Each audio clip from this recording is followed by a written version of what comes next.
Buenos días, buenas tardes, buenas noches. Aquí es STM Servicio Técnico. En un video anterior de un lavarropa Andrea de 6.8 tenía un movimiento de tambor y yo le dije que me inclinaba a que era la estrella. Bueno, efectivamente la estrella. Cómo se movía el tambor me di cuenta que era la estrella. Bueno, esta estrella se quiebra. Se la va comiendo el jabón. Por ahí se carga un poquito de más hasta que se quiebra. Bueno, entonces acá hay que hacerle cambio de estrella, rodamiento y retener, obviamente lavar todo.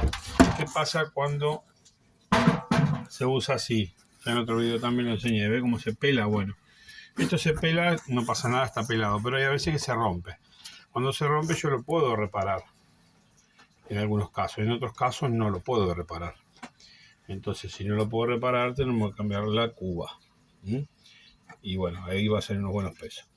Así que ahora hay que sacar este retén, los dos rulemanes y cambiar estrella, rodamiento, retén, tornillo.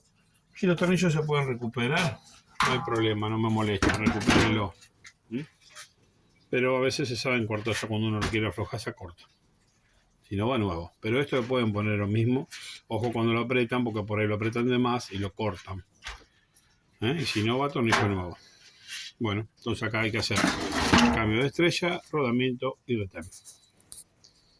Si te gustó el video, déjame un me gusta, suscríbete o haceme algún comentario.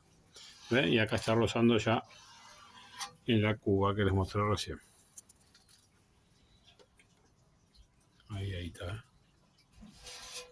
Y ahí arriba. Gracias.